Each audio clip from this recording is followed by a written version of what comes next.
used to show ranks, positions, or orders such as first, second, third, fourth, and so on. I began by explaining the difference between cardinal numbers 1, 2, 3 and ordinal numbers first, second, third.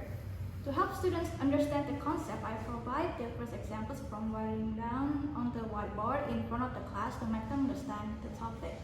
Rehan lent me a hand while I was struggling in teaching and support me by giving out examples of everyday situations such as ranking winners in a competition, arranging students in a line, and identifying dates on a calendar.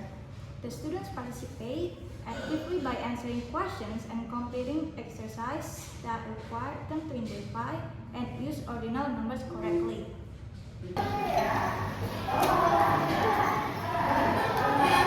Lihat ya di gambar-gambarnya.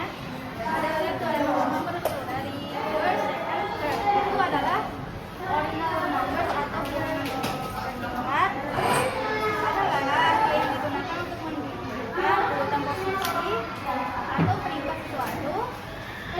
Beda dengan cardinal numbers 1, 2, 3 yang menunjukkan jumlah ordinal numbers menunjukkan urutan seperti pertama, kedua, ketiga, dan seterusnya.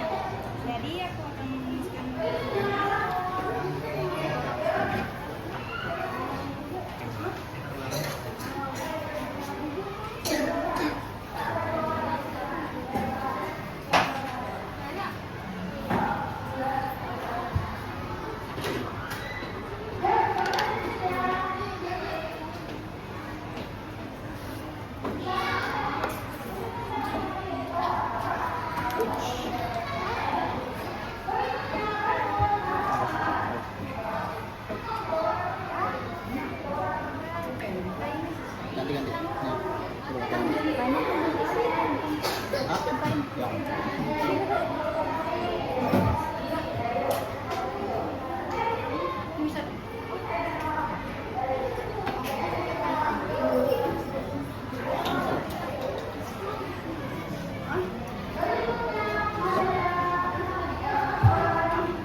itu adalah pertama, jadi second itu adalah kedua, jadi ketiga itu third itu ketiga, jadi fourth itu keempat, jadi itu adalah kelima, dan seterusnya six ke enam, seven ke tujuh, eight ke delapan, nine, sembilan dan ke 10. Jadi bisa langsung saja seterusannya sampai ke 30-an dari gambar paket itu di halaman 1. Seterusnya aku akan menjelasin apa ya.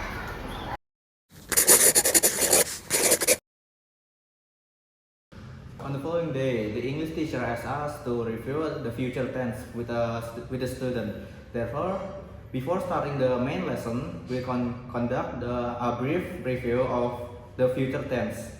And on that day, I thought ordinal number. We use number from 1 to 30 to teach the student and then count on them one by one to answer the question. We did this to assess student understanding of the material. Kayak gini, ini makanya nggak pakai ST ya, makanya tetap TH. Kalau pakai gini, 12 tetap TH, 13 sudah TH. Nah, cuma kalau selain 11-an itu pakainya tetap ST. Kalau itu, kayak gini.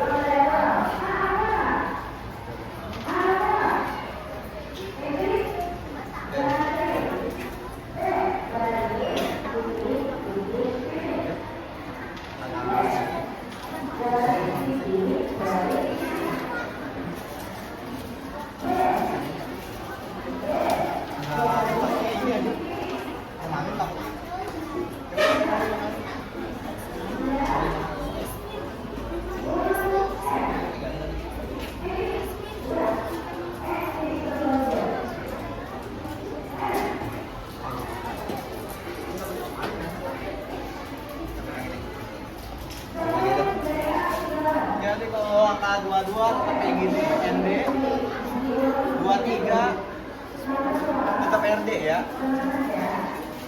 Nah, coba, udah paham? Paham?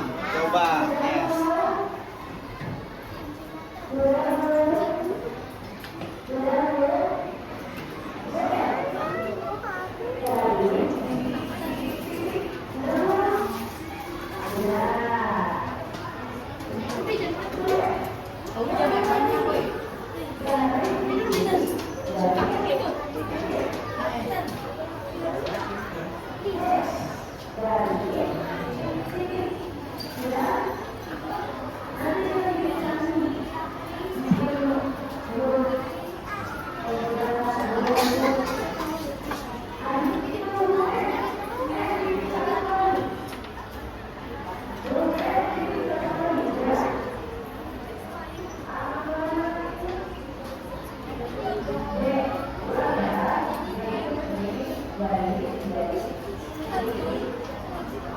Coba ya, siapa pertama ya?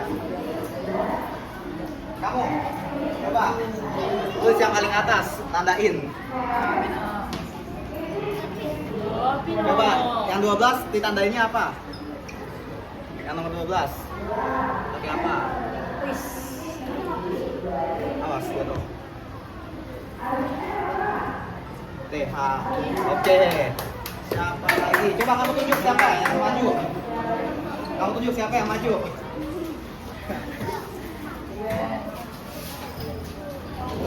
Ayo, coba yang 21. Kayak gimana?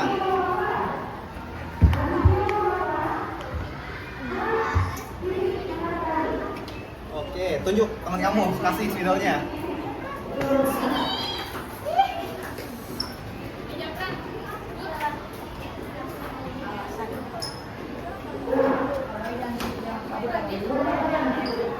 Ayo, yang nomor 3, tandain. Ya, yang 3. Tandain tandanya apa? Oh, 3. Ayo. Oh, 3 apa? Ya, ada contekannya di sebelah. Coba tunjuk siapa? Tunjuk siapa ya? Lagi yang maju. Apa?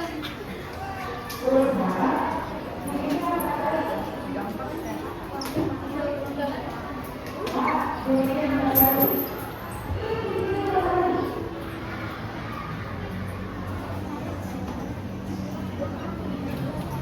oke, paham semua ya, semuanya. Pas benar.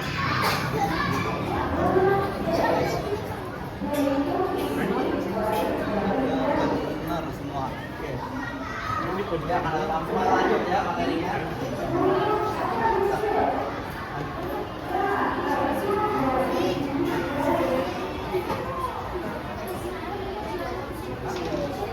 Oh iya Pak. Angkat aja.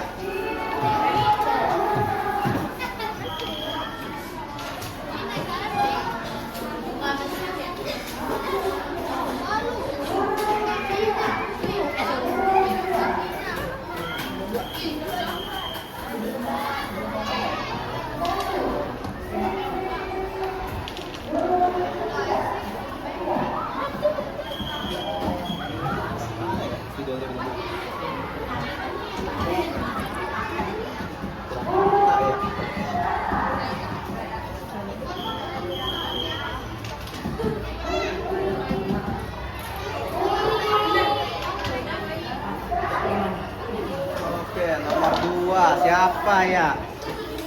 Kamu yang di belakang. Nomor 2. Nomor 2. Jangan bawa kertasnya. Bawa. Ya, nomor 2 jawab.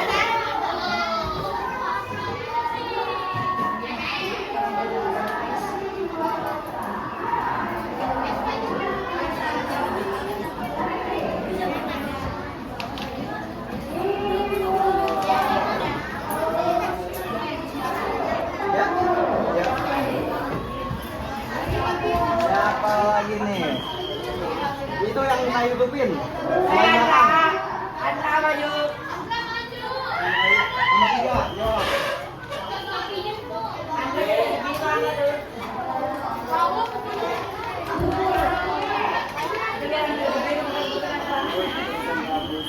Ya, nomor 3, jawab.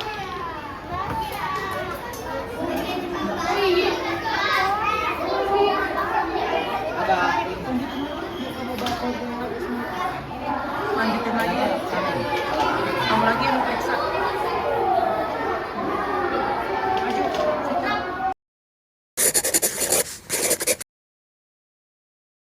So for the first meeting, the teacher told us to teach teaching to superlative degrees to the students. However, before diving straight into the main topic, I made sure to do a reviewing. I want to ensure the students fully understood of the concept of comparative degrees first, like the more the comparison, because it's nearly impossible for students to grasp the concept of the most or superlative if they haven't mastered the concept of more or comparative.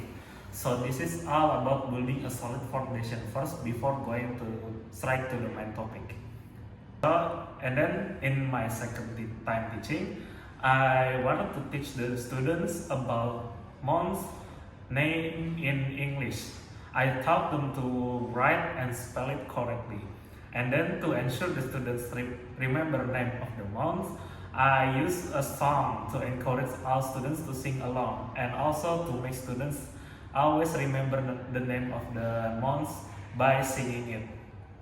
Kita udah belajar cara menyebut angkanya. Itu bisa aja dipakai buat urutan dan juga untuk tanggal dalam bulan. Jadi kita sekarang bakal masuk ke dalam nama-nama bulan dalam bahasa Inggris. Yang pertama,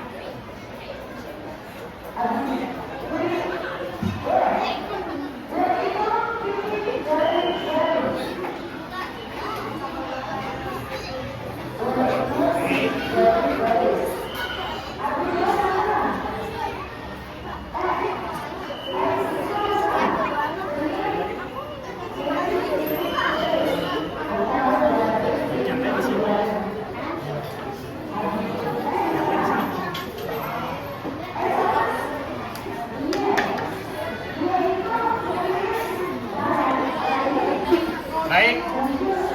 Jadi ini semua cara penulisan bulan dalam bahasa Inggris. Ayo ulangi habis saya ya. January, February, March, April, May, June, July, August, September, October, November, Desember. Ayo coba ulangi lagi kalian semua tanpa saya ngarangin. Ayo ulangi. Ayo. Yang pertama.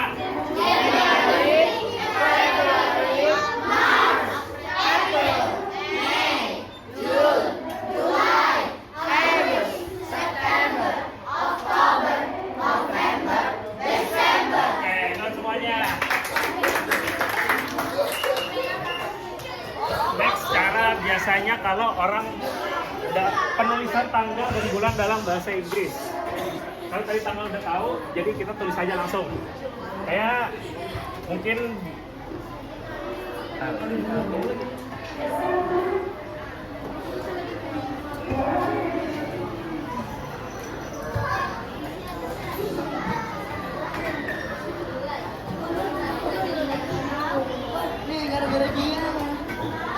ini jadi cara penanggalan atau penulisan tanggal dan bulan dalam bahasa Inggris.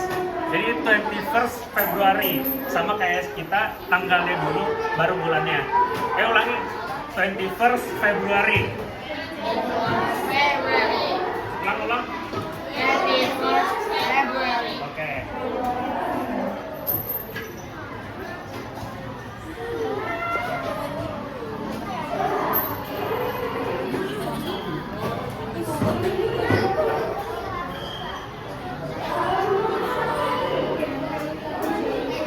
Jadi ini apa? Ada yang mau ngomongin? Sebutin katanya. Ini sebutin katanya, ada yang mau? Sebutin aja.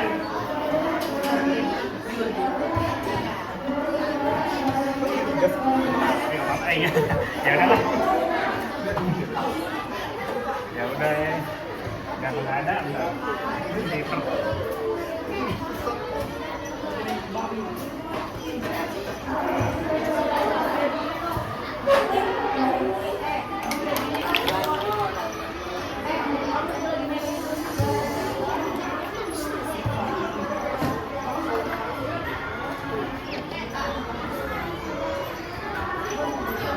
Jadi ini disebutnya apa? Ayo. 23rd June. Oke, bagus semuanya. Jadi kalian sudah mengerti ya cara penanggalan angka dan juga bulan yang ada dalam bahasa Inggris.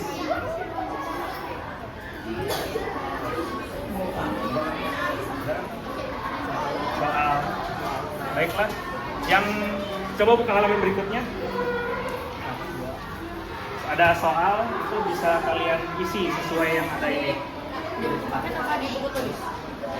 Buku tulis saja.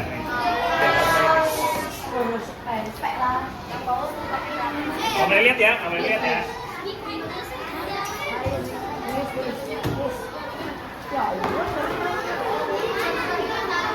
Ya, halaman 102.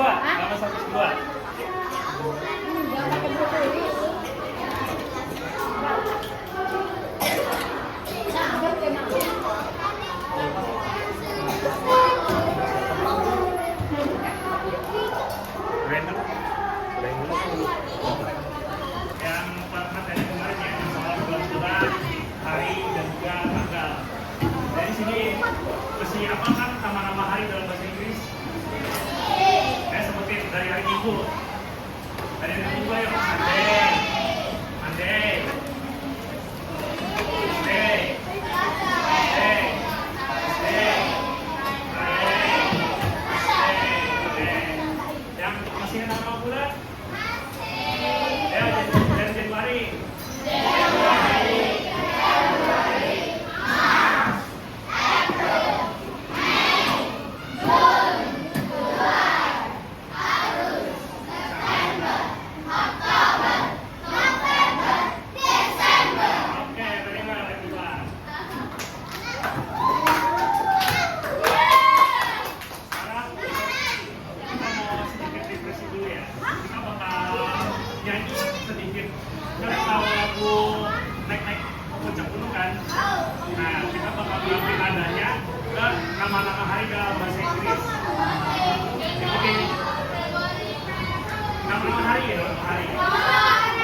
Jadi kita bakal pakai nama-nama hari liriknya.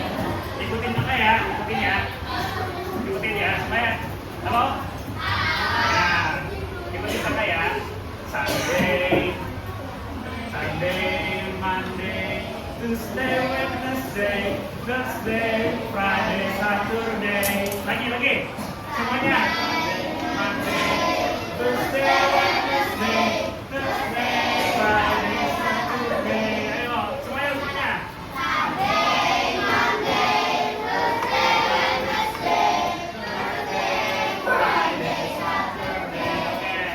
Very well.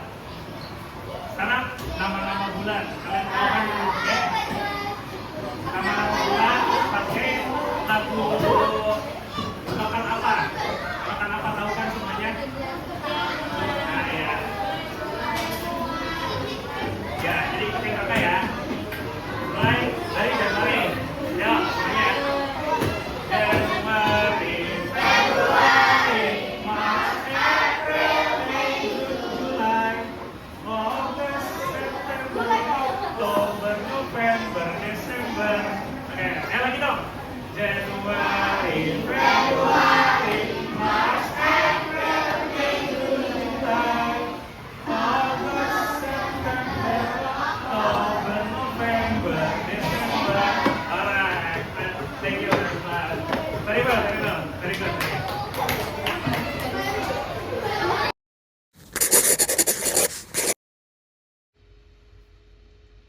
On my teaching day, I review the simple present tense, which had previously been taught by the English teacher. I explain the basic concept of the tense and provide simple examples to help the students understand its use in daily life. The student actively participate by answering questions and creating simple sentence using the simple present tense. So today I want to review the simple present tense.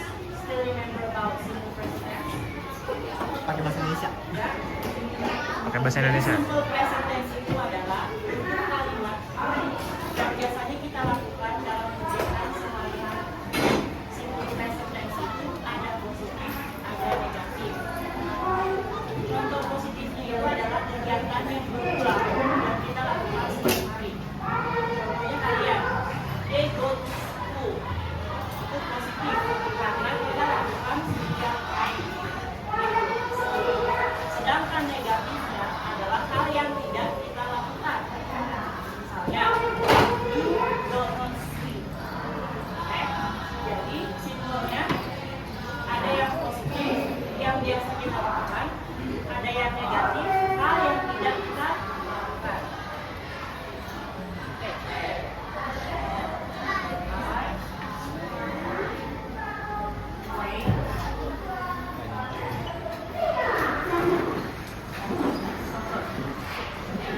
Ini bentuknya positif atau negatif?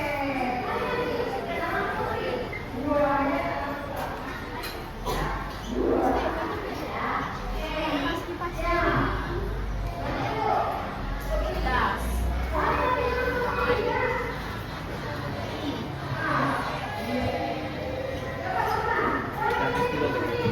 Bread. He does not eat bread. Ini bentuknya negatif. Oke, karena hal yang tidak dia lakukan. Jadi sampai sini mengulang dengan simple present tense kalian sudah ngerti semua? Saya minta satu. Kemudian kita kasih contoh positif. Ada yang mau? Positif. Hal yang biasa kita lakukan setiap hari. Ada yang mau? Nanti dibantu. Boleh nggak? Ada yang mau? Boleh nggak apa-apa kalau boleh kita bantu. Saya kasih satu kalimat. I drink water. Ya.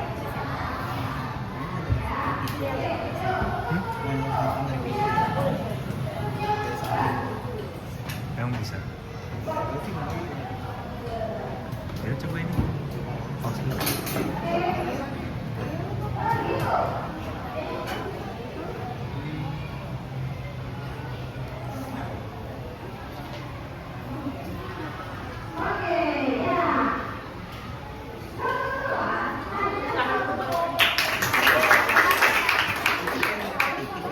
Kenapa dikatakan resmi? Karena ini adalah yang dilakukan kegiatan yang berulang atau dalam bahasa Inggris biasanya kita sebut repeat edits. Jadi sekian untuk review dari materi simple present tense. Dari selanjutnya akan melanjutkan materi yaitu number. Dilanjutkan oleh kakak.